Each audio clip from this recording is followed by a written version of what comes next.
მინდა გიამბოთ ერთი ფრიად სამწუხარო, მაგრამ სახელოვანი ამბავი, რომელიც მოხდა 100 წლის წინათ, 1795 წელს. საქართველოს წინააღმდეგ სპარსეთის ჯარი ტრადიციულად სამხრეთიდან დაიძრა, რადგან აღა მაჰმად ხანს სურდა ერეკლეს თავს დასხმოდა. იგი თბილისის ახლოს დაბანაკდა 35,000 კაციანი არმიით. ერეკლემ კი ძლივსძლივობით მოასწრო 5,000 კაცის მოგროვება. ამ მცირე ჯარში ერთი რაზმი იქცევდა განსაკუთრებულ ყურადღებას. ეს რაზმი შედგებოდა მთლიანად გლეხობისგან და განირჩეოდა სხვა ჯარისგან. აშკარად მიხვდებოდით, რომ ისინი იყვნენ თავისუფალი მთის შვილები, არაგვისპირელნი, მთიულნი და ფშავ-ხევსურნი. ერეკლე მეფე მთელს საქართველოს ღმერთივით უყვარდა, მაგრამ იმოდენა სიყვარულს და თაყვანისცემას, რასაც მისდა მთიულნი და ფშავ-ხევსურნი იჩენდნენ, ვერავინ დაიგვეხნიდა.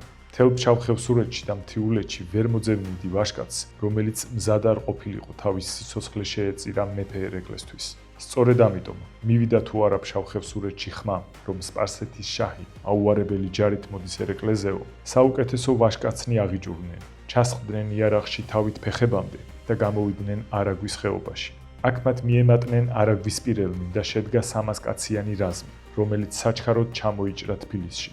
მეფე ერეკლე მამობრივი გრძნობით მიეგება მთიდან ჩამოსულ რაზმს და ჩააყენა მოწინავე ჯარის შუაგულში, რომელსაც გზა უნდა შეეკრა მოახლოებულ სპარსელთათვის.